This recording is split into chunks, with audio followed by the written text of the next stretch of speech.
Good evening. Could everyone hear me? Fantastic. Can't see me. So welcome to everyone in the room and also welcome to everyone online. We've got lots of people joining us online tonight. I'm Jay. I'm going to be introducing the lecturers tonight. We have 3 speakers and one of them is an imposter. So you've got to work out who the imposter is at some point. That's your little game for the evening.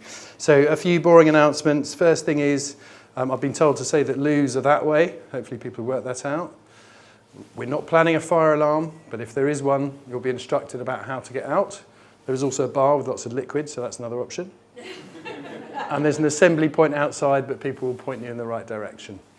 Another boring announcement is about phones. If people could turn their phones to silent, that would be amazing.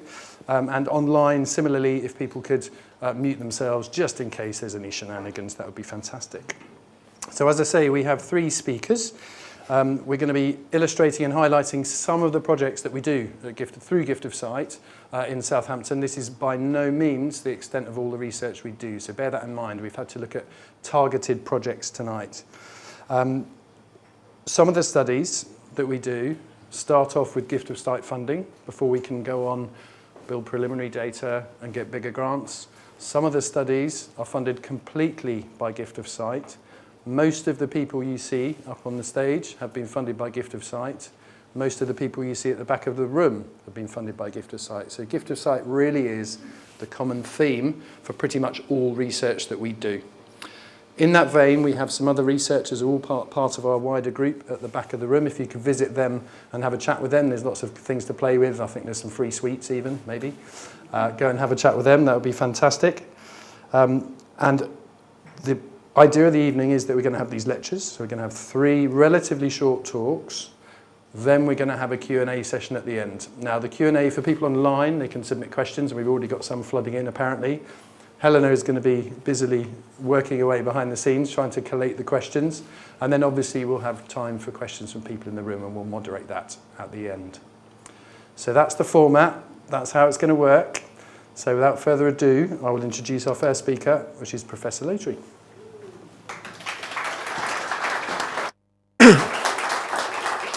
Well, thank you, Jay, and thank you everybody for coming here in the room and also online. I understand there's approximately 200 people online, so thank you for joining. So I'm going to talk about 2 common causes of blindness tonight. The first is age-related macular degeneration, or AMD. And this is a very common cause of blindness, the commonest cause of blindness in elderly in the developed world. And it has 2 main forms: dry macular degeneration, where the tissue that senses light at the back of the eye, the retina, gets thinner and you lose your central vision slowly, typically over many years. And then another form of the disease called wet macular degeneration, where new blood vessels grow in this light-sensitive tissue at the back of the eye, the retina. And if not treated, this can rapidly progress to a scar, which can lead to loss of central vision within a few weeks or even or a month or so. And so the dry macular degeneration progresses slowly over many years, and wet macular degeneration progresses much more quickly if not adequately treated. And then the second condition is glaucoma. And this is a condition where in most people the pressure inside the eye is too high, and the nerve that carries the visual signal to the brain is damaged, and again this causes loss of sight. And it's sometimes called the thief of sight because it takes away your peripheral sight initially, and then slowly you lose your peripheral sight and eventually your central vision as well. So when we do research, research starts off a bit like this story of the blind man and the elephant. And this is a story found in Hindu and Buddhist texts, and it dates back more than 3,000 years. And it illustrates how we often think we know the truth, even though we've only grasped part of it. And so, thinking about age-related macular degeneration, when I started doing research in this area in the 1990s, if you can believe it, when I was about 5. And when I went to meetings, there was various theories that were being suggested, such that it was due to toothpaste that people used, and the particles of toothpaste were being absorbed, and this caused macular degeneration, or it was due to sandwich wrappers, and again, plastic particles in the body caused it. These theories have not lasted the test of time, but one observation back in the 1990s was that macular degeneration frequently ran in families, and we began to think there was a genetic component to it, although that had not been identified at this time. So we start off with this very incomplete picture about a disease, about the mechanisms that cause it, because we just don't have a clear picture. We apply different techniques, and the techniques that we've been using have evolved over time. So we've used genetic techniques, we've used cell culture techniques, some of which you'll hear about later, machine learning more recently, artificial intelligence. And by using these different techniques, we get a much clearer picture of what is the cause of the disease. So I'm just going to talk a little bit about genetic research. So our genetic research started off in the early 2000s, and this is a picture of me when we went to Guernsey, one of our first grants, and we examined patients with macular degeneration in Guernsey, took blood samples and did genetics research on that, and actually found that there was a highly penetrant, very strongly associated form of macular degeneration in patients in Guernsey, which actually led on to the development of some complement treatments 20 years later, which is really interesting. But we start off with patients, we get blood samples, we convert them to DNA samples. So this is a photograph of Helen Griffiths, who's been with me for more than 20 years and has extracted over 7,000 DNA samples which are stored in our refrigerators or freezers. And then we do experiments to try to understand what genes are linked to disease. And so this is very early days in laboratory days when we had a small number of people doing experiments, but with these very humble early beginnings, we got some really interesting results. And one of them was that we identified one of the first genes that causes age-related macular degeneration. This is a gene called fibrillin 5. And I'm showing a photograph here of a patient with a fibrillin 5 mutation. And I think he's the first patient in the United Kingdom where the molecular diagnosis of why he had macular degeneration was identified. And that was done in our lab in Southampton. And the story continues in a sad way, but this patient died a few years ago, but very generously donated his eyes for further research, and so we're still working on this cause of macular degeneration thanks to his very generous donation.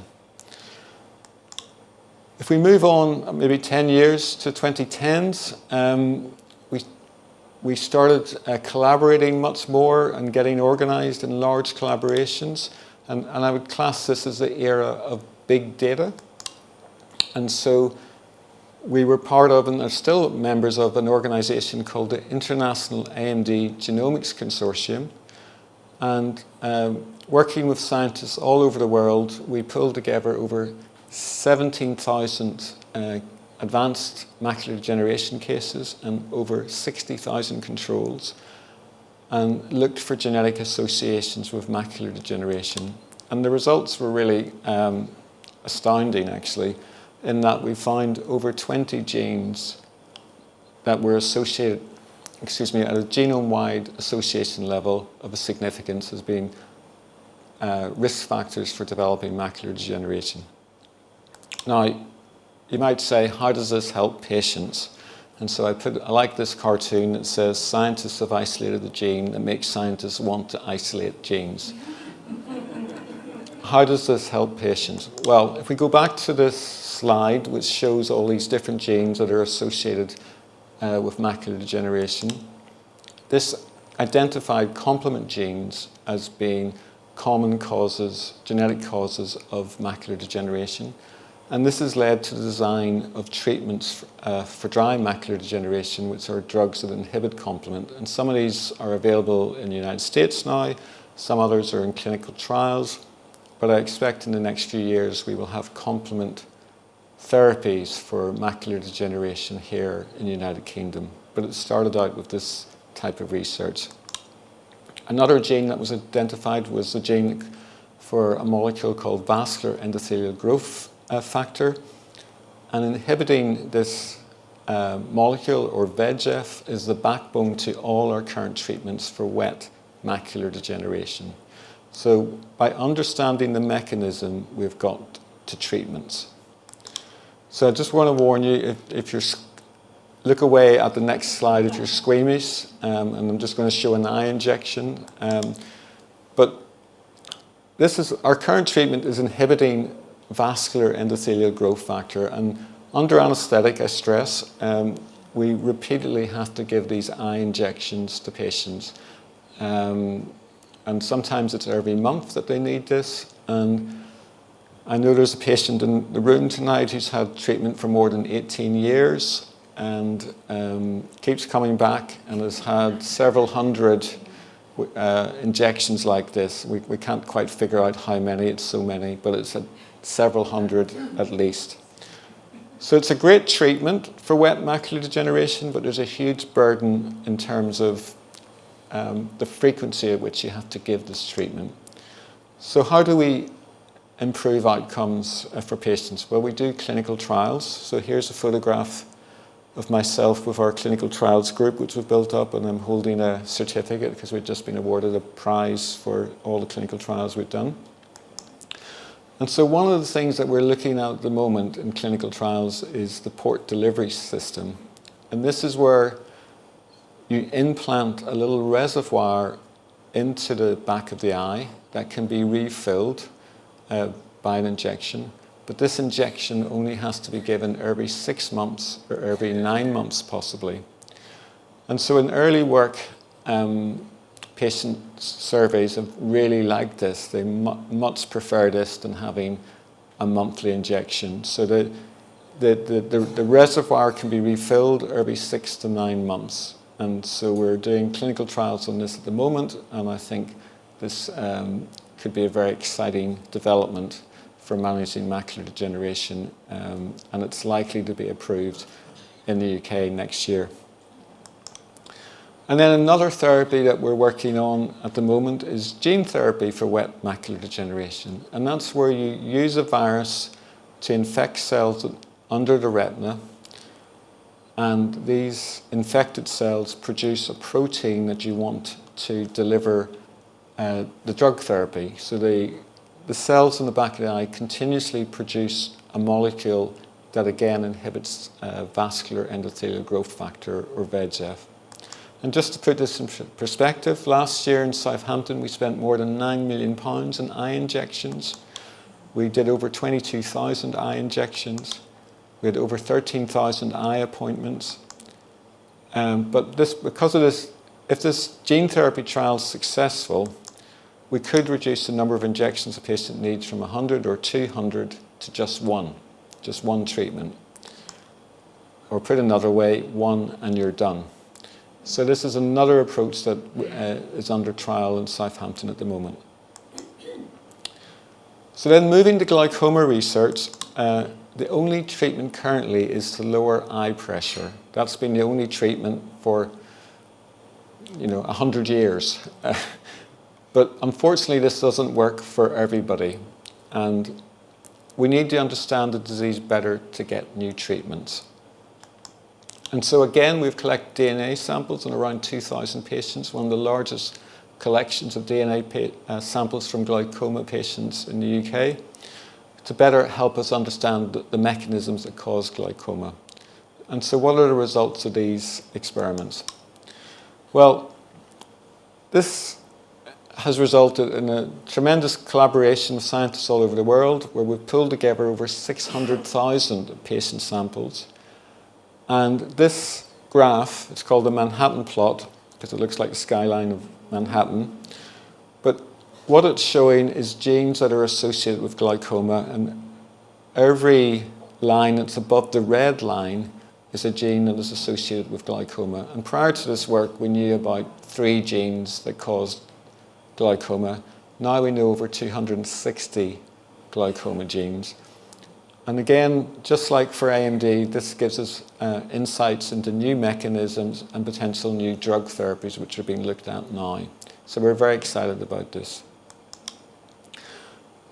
And this is some top secret research that's about to be published, so I probably really shouldn't be showing this, but I am. But we can predict who will need glaucoma surgery now by looking at patients' genetic risk, what's called a polygenic risk score.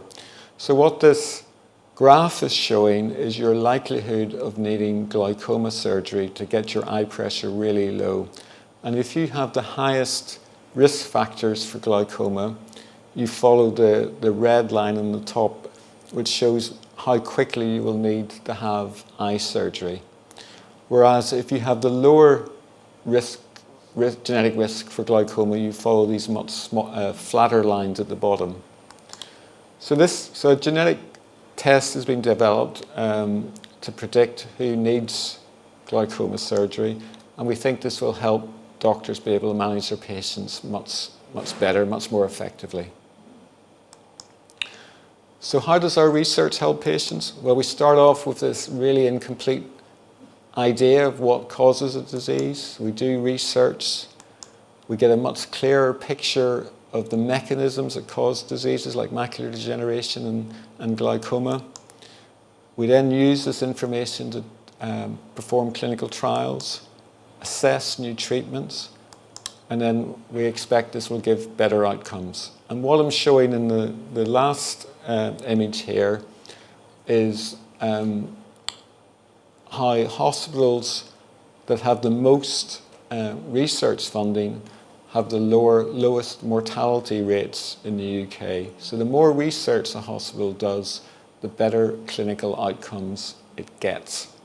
And I think that's really important, that the clinically active, research active departments produce better outcomes for patients. So in summary, since our last lecture, we have some very exciting new trials to prolong treatment intervals for wet macular degeneration. Dry macular degeneration drugs are also being developed. New targets for glaucoma drugs have been identified, and better prediction of who will need glaucoma surgery has been created. So we're moving closer to beating blindness, which is our ultimate aim. So finally, I'd like to say thank you. I'd like to say thank you to all the patients who help us with our research. I'd like to say thank you to all of you who support us via the Gift of Sight Appeal, which has been essential for funding lab equipment, for funding clinical trials equipment, for funding PhD students, some are here tonight, for funding research scientists, and as Jay mentioned, helping us get the preliminary data that helps us successfully win external grants. So thank you very much. Thank you.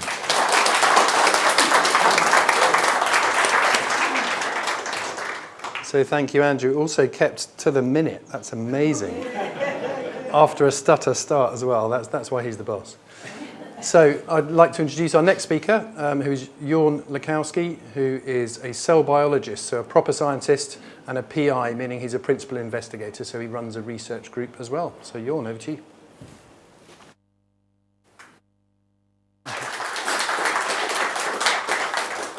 Okay, thank you very much for this warm welcome and for the introduction.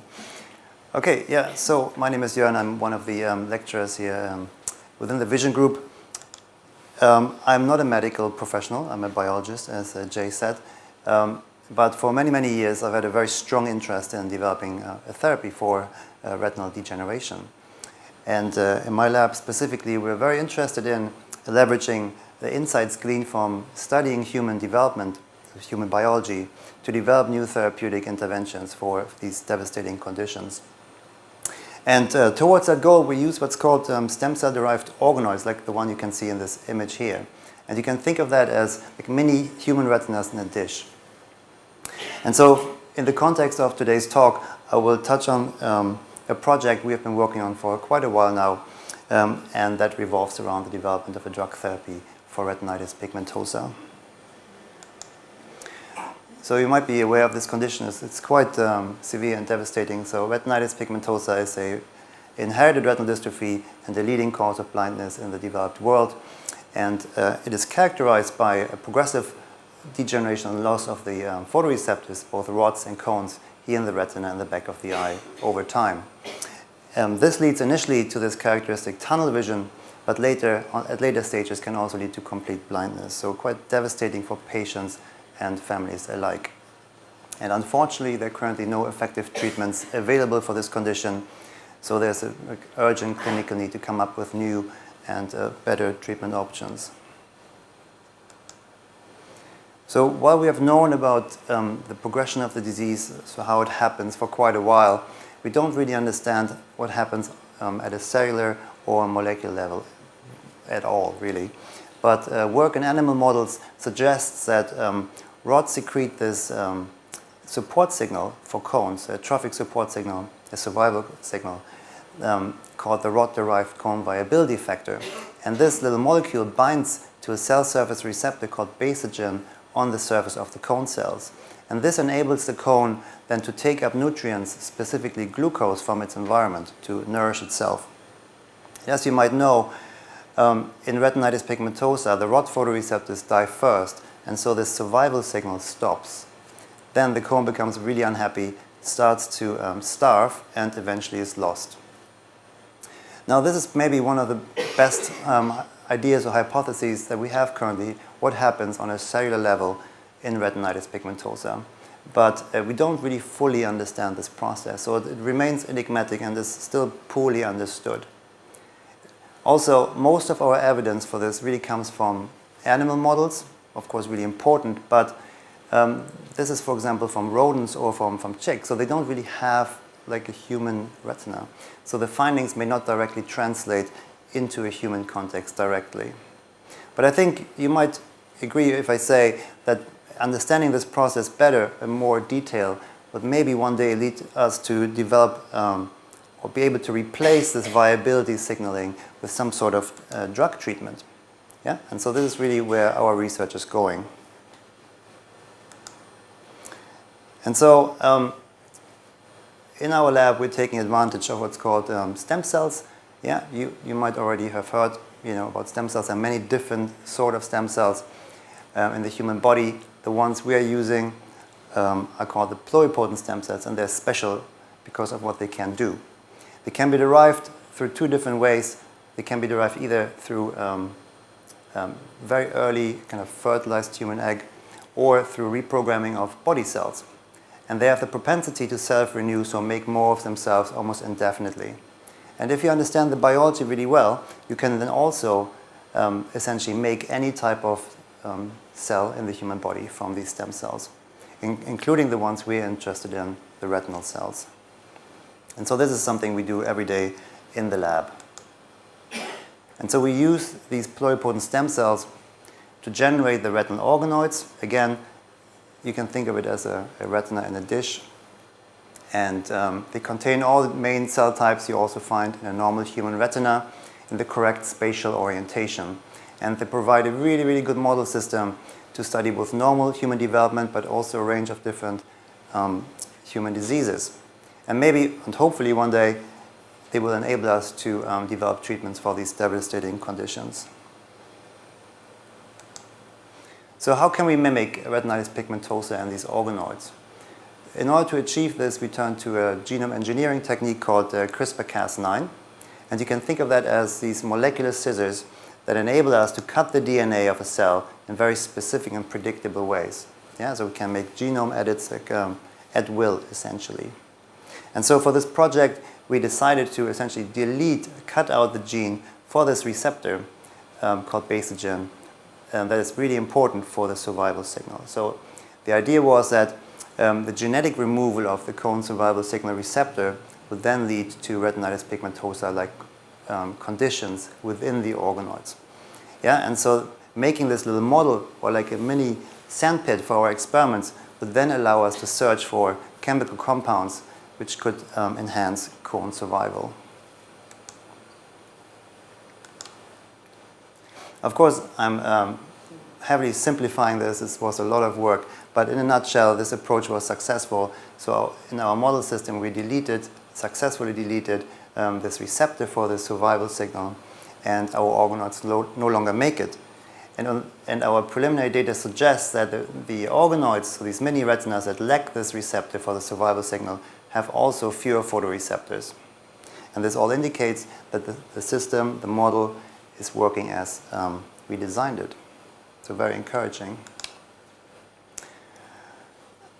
In addition to making the mutation in the receptor, we also included what we call a fluorescent reporter in our cells. And that was done again also by CRISPR-Cas9 genome editing, by tagging molecularly this gene, which we know to be expressed, to be active only in cone photoreceptors, yeah, with a fluorescent tag, which is red. So wherever this gene is active, which is called GNG2, we can see this red fluorescence. So I hope you can see this here. This is, for example, one of these cone photoreceptors in the organoids, which has this genetic tag. And what this helps us do now is to visualize and track the cone photoreceptors within the organoids as they go about their normal business, as they mature, and in this case, as they migrate. So it's a really, really important tool. But also, what this enables us to do now is to use something called flow cytometry to enrich these cone photoreceptors. So we can get very pure population of these target cells for many different applications. And one of these applications is, of course, drug screening. So it's really important that you, when you go on an endeavor like this, that you can actually see what you are trying to detect. Yeah? And so this genetic tag helps us do that. And we're very lucky, and I said before, this has been going on for a number of years, but we were very lucky to get funding from Retina UK recently, in 2024, for a project that also involves finding of drugs to stop cone cell death. And so this is ongoing. Currently, we are growing the organoids, which have these fluorescently labeled cones in it. And you can see what this really looks like in a cone, in an organoid here. We are going to cell sort them, so make very pure population of these cone photoreceptors, and then we plate them in a dish, like so. And then we're going to stress them, like metabolically, like they would be stressed in retinitis pigmentosa. And then we'll apply what's called a chemical library, which has roughly 2,000 different chemical compounds in it. And then we ask a question: which of these many chemical compounds can increase cone survival? You can imagine many of these chemical compounds, drugs, will not do anything, but some will. And those, hopefully, maybe with some tweaking, additional work, will be turned into drugs to treat retinitis pigmentosa, yeah? To stabilize the cones and make the cones survive longer in this condition. So this is currently ongoing, and I should mention that all this work is being carried out in our Gift of Sight funded stem cell lab, which we established a number of years ago through a very generous donation through Gift of Sight. I can tell you that stem cell work is incredibly expensive and time-consuming, but also very labor-intensive. The cells need to be taken care of every day of the week, weekends, holidays, you know.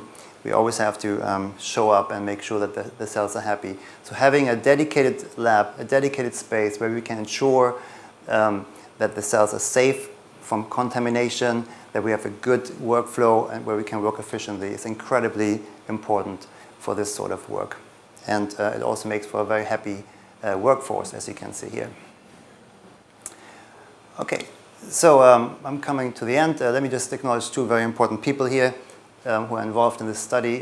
Professor Lotery, who is a co-investigator on this project, and Alessandro Aliotti, who's also here, who's doing the actual work. And with that, let me thank you for your attention, and if you have any questions, doing this later. Okay, thank you.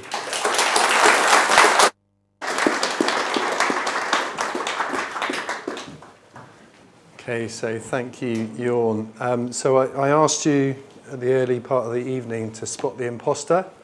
You may notice that I'm not Eloise Keeling, but I will be giving Ellie's talk. Ellie's not been able to be with us, so I'm a poor second substitute, but I'll be giving Ellie's talk about drug repurposing in albinism. Hopefully there are some slides. Fantastic. So, without further ado, broadly, our paediatric research, we've heard mainly about adult research, although Jörn's work is on the cusp. Our paediatric research team has grown. As Andrew describes, when you start out, often it's just you or just you and a couple of people. Our group has grown even since the last Gift of Sight lecture. These are people who are researchers at Southampton University working on paediatric eye research projects, some of them doing it some of the time, some of them doing it all the time. And this excludes all the external collaborators we have, because frankly we haven't got a slide big enough for that. So the team is growing and PEDS is growing, which is great. Accordingly, this is our list of current projects. Please don't try and read it, it's very long. But the point is, we're doing lots of very varied projects in paediatrics because paediatrics is dominated by lots of individually rare conditions. So none of them are super rare. Having said that, there are some common things in paediatrics which are relatively lower impact, but they're so common, they're important. So children who need glasses done in the correct way, children who have squints or wear patches, we also do research in that. We also do gene therapy trials. We also do lab work. We also do studies where we're working out when I operate, should I operate a week later in these children? Would they do better? We don't know. So all sorts and varieties of research. But this talk is going to be about one thing that Ellie is focusing on, and that's drug repurposing and albinism. So if I take all of those projects, they all fit fairly neatly into one of these three categories. And those are either improving diagnosis, trying to standardise best practice, and that's really important because it's all very good and well having something clever you can do, but unless everyone else is doing it, your impact is minimal. And then finally, developing new treatments, which is the exciting sort of phase we're on with albinism drug discovery. So as I said, Ellie's talk is about albinism drug discovery, so that's what we're going to talk about. So what is albinism? So albinism is a collection of different conditions which causes not enough pigment in your body at some time or other. That's the best description. What it does to people is it means that people often have too little pigment at the back of the eye. Again, don't worry about the picture. The bottom one's slightly fairer. That's the point of it. It's a fairer back of the eye. It also causes the irises not to have enough pigment in them, so people have a big problem with bright lights. That's called photophobia.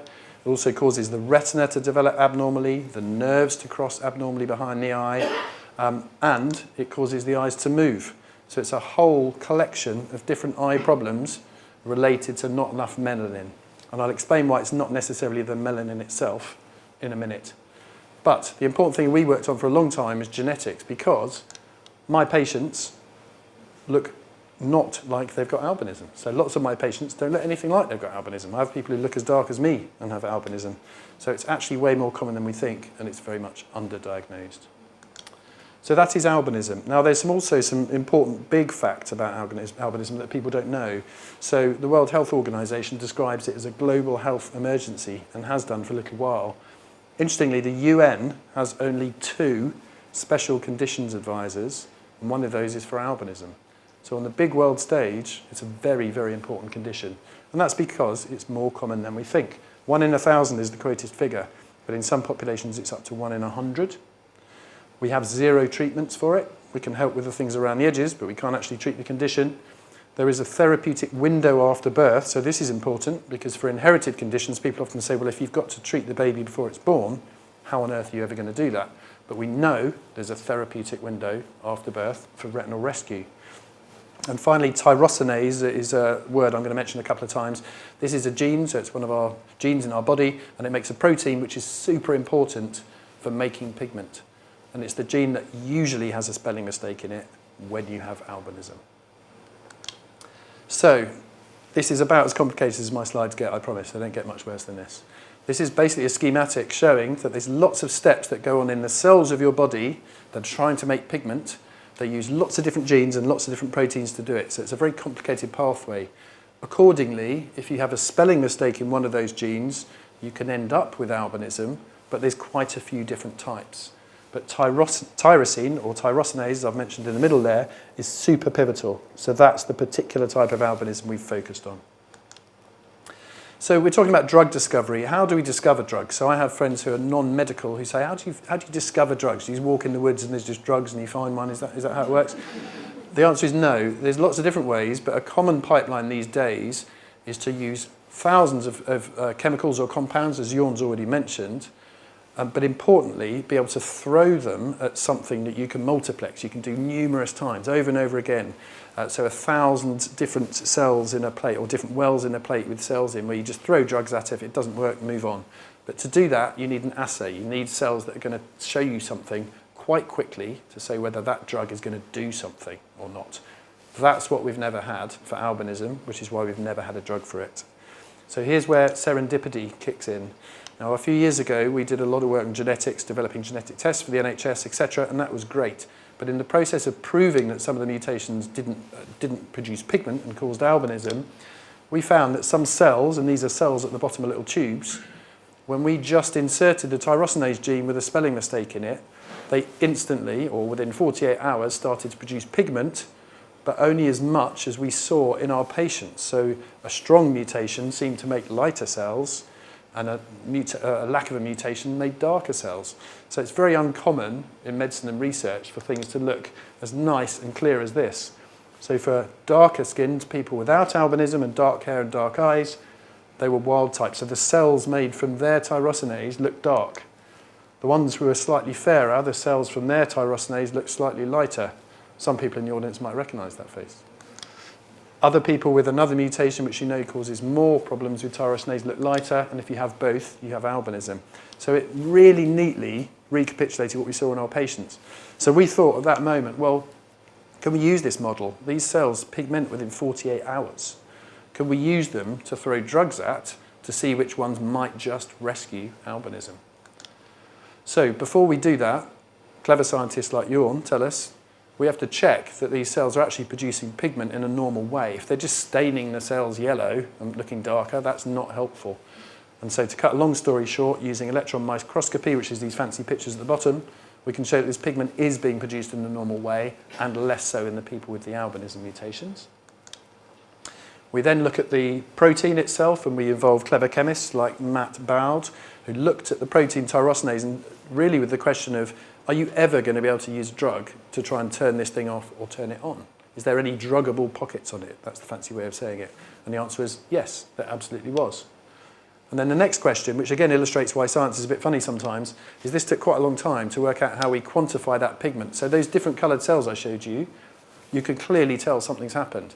But to measure that and make that quantifiable and scientifically robust actually involves quite a lot of clever imaging methods to say this one's darker than that one and measure it robustly.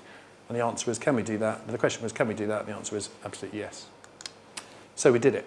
So we threw around 900 drugs at this cell assay, which we had albinism mutation in, and we used a common albinism mutation.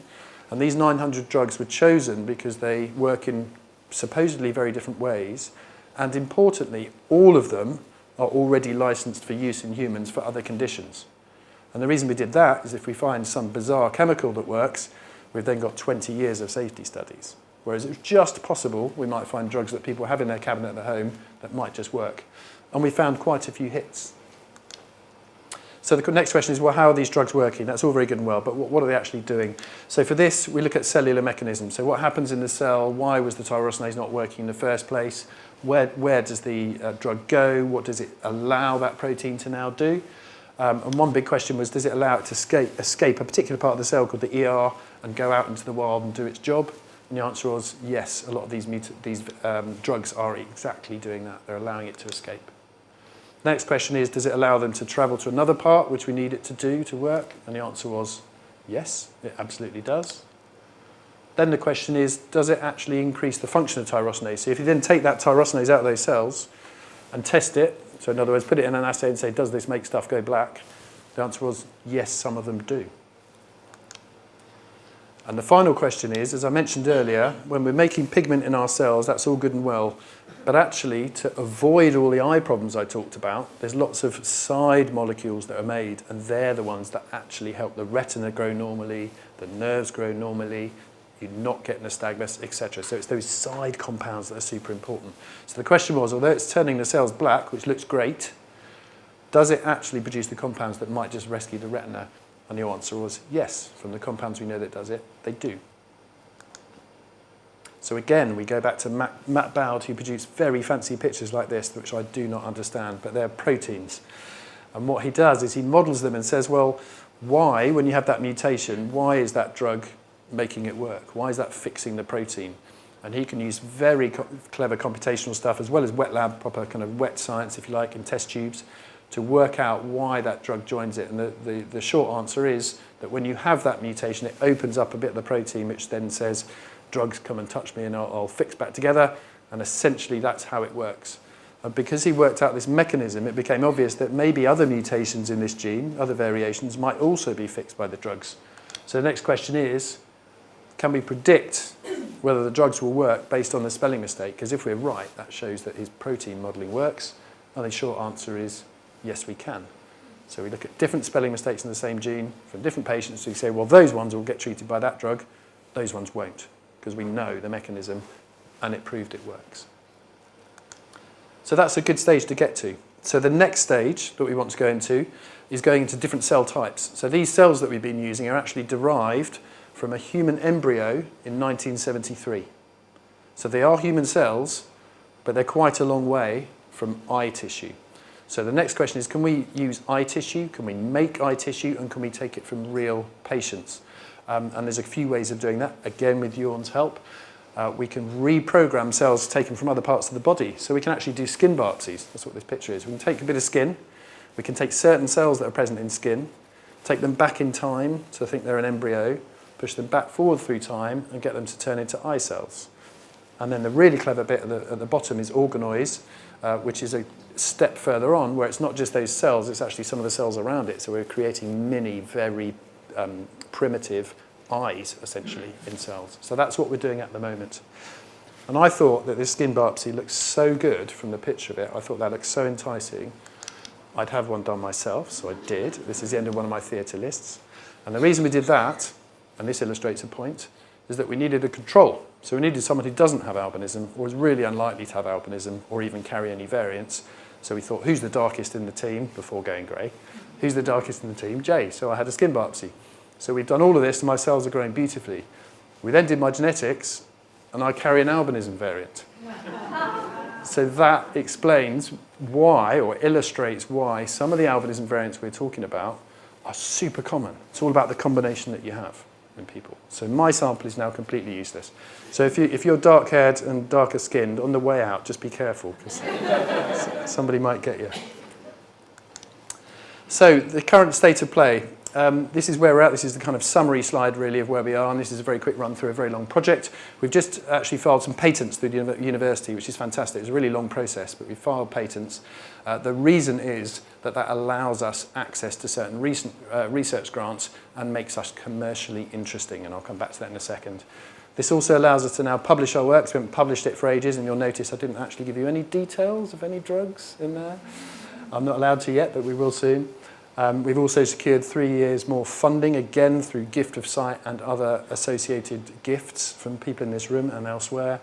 And finally, we're starting to collaborate with industry. And that collaboration with industry is key, because the next stages we need to go to really are clinical trials. We've got a bit more lab work to do, but then it's clinical trials, and they are fabulously expensive.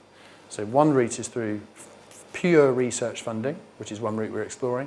The other route is through commercial interest. So if someone can find something about this which is useful and potentially going to make money, it's suddenly we have new funding opportunities open to us.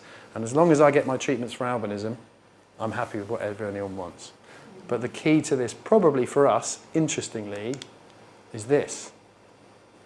Now, because we know how these drugs are working, and our particular top drug, we know that it's probably going to cause some skin darkening, not just in people with albinism, where it's desirable, but also potentially about 1 in 4 Caucasians in the UK. So one of the mutations it actually treats is not even deemed a mutation in Sweden. It's the normal variant. So this now suddenly means these drugs, used in a different way over a long time period, could potentially be used as tanning agents. So you can imagine there's a huge market for that sort of thing. So this is our sell to commercial companies. And in case you're wondering, that picture is not me. It's Andrew Lotery.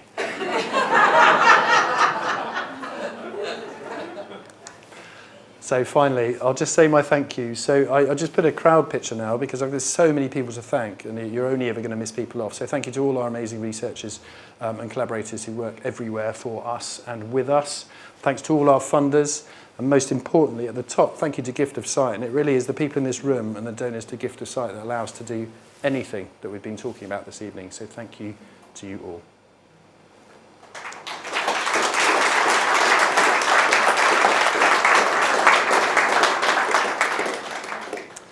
Very good. So that was Ellie Keeling, by the way. Thank you, Ellie. We now have the Q&A session. Hopefully, Helena's got some cues. If you want to induce some more questions online, they can just keep putting them Absolutely. So if people online would like to pose a question, please do so. There should be a link and a way of doing that. Hopefully, we've got a few already. Yeah. Very good. So should we start with the question online? But please, audience in here, please ask any question you would like. We're going to plan to alternate. And we'll see how we go, if that's all right. Are we standing in a reasonable place, team? Yep, perfect. So let's have a look. Do you want to verbalise the first question? Yes. Right. So actually, this is a nice, interesting one for Andrew.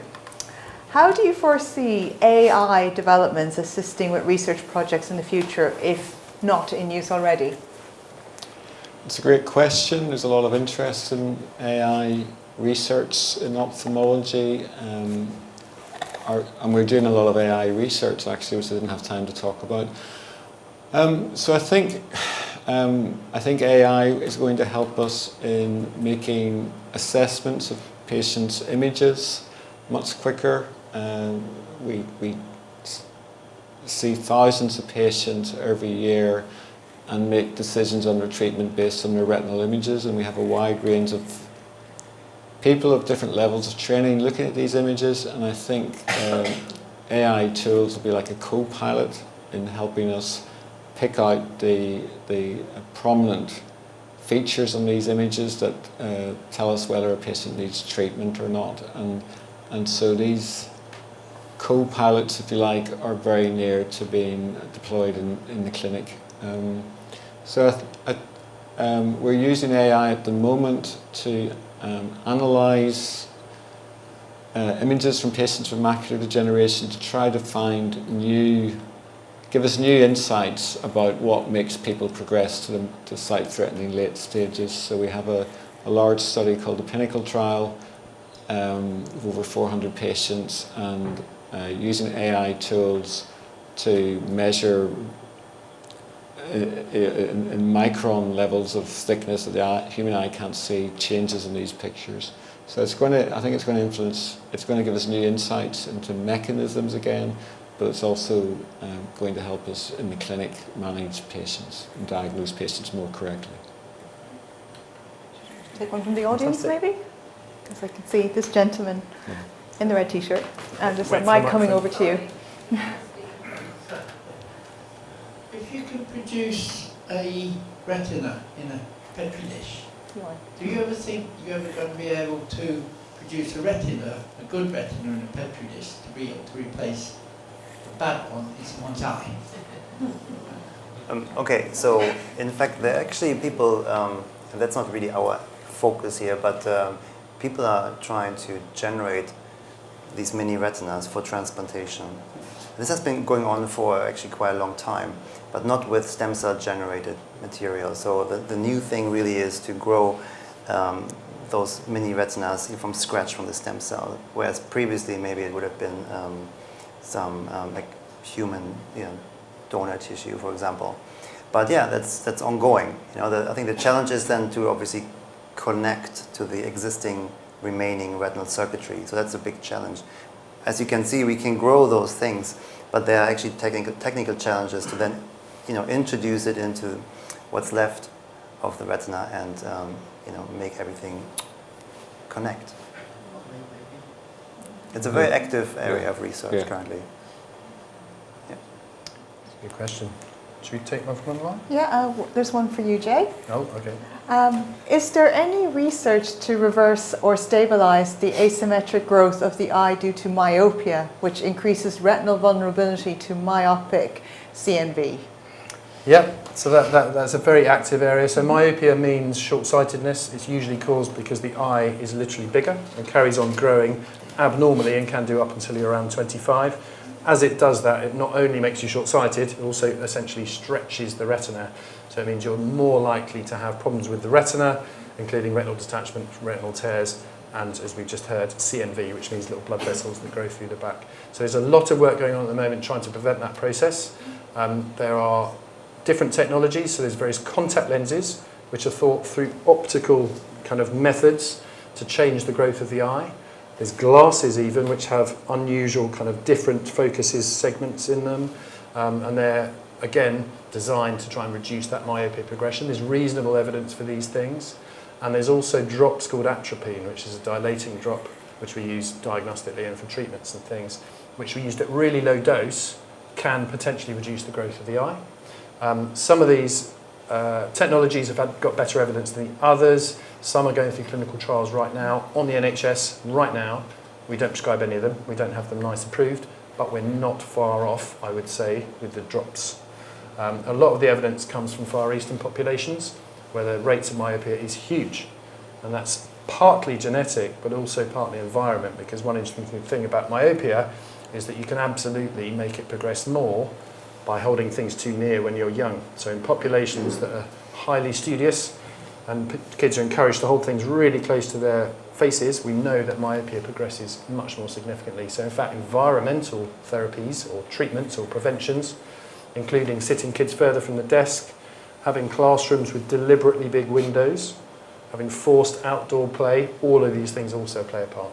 But in terms of therapeutics, contact lenses, glasses and drops, all of them are nearly there. I think this gentleman here had a question.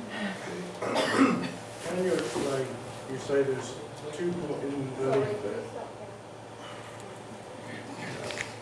You say in your leaflet there's 2.5 million people in the UK have visual impairment, and you expect that to increase by 40% by 2050.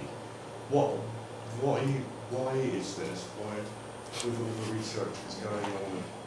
That's a great question. So, well, I think the population's getting older, and so these diseases are more prevalent as in older populations. So conditions like macular degeneration, 1 in 3 people at age 75, some signs of it at age 85, 1 in 2 people have signs of it. 10% of 85-year-olds have the severe sight-threatening forms.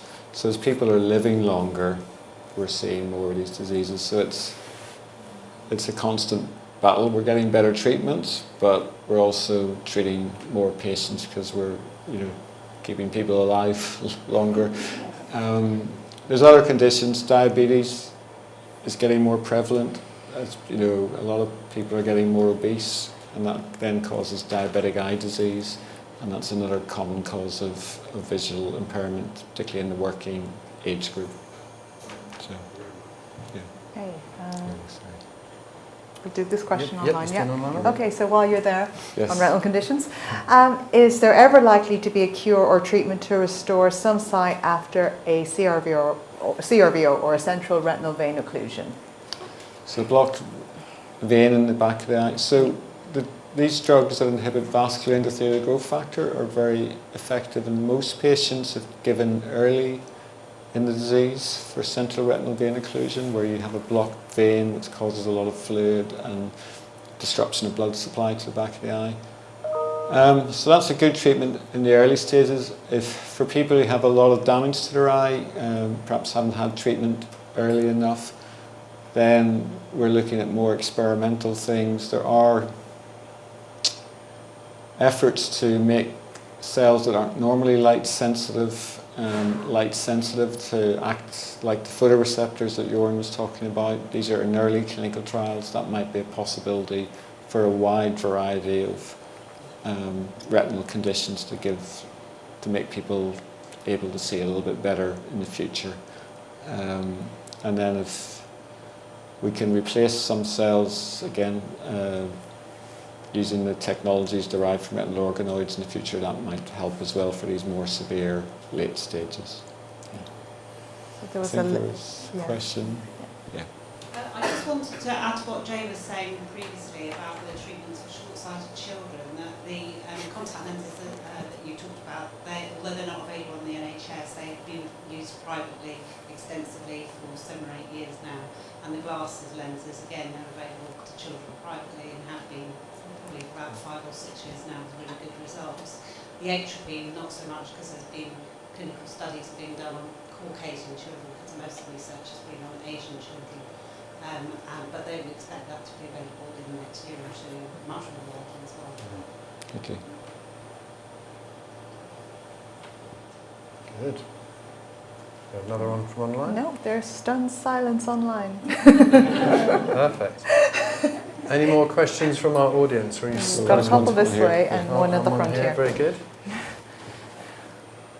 On the glaucoma gene Yeah. detecting, do you envisage that as a test you would do routinely when somebody presents as, I've got glaucoma, so you can identify the type and Yeah. therefore So- surgery straight away? Yeah, I think that's the next step, and I think it would, for people with a high genetic risk for glaucoma, those are the people you might want to see more frequently, and if they're not doing so well, you would then think about doing surgery earlier than you would for somebody who doesn't have that high genetic risk.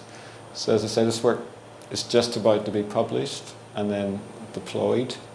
So I think, yes, I think that's the way we're going. So rather than have one treatment for everybody, we have more stratification of treatments based on individual patients. You know, where one suit doesn't fit us all, why would one treatment fit us all? So it'll be more, the idea is that the goal is to get more patient-directed treatments using technology like this.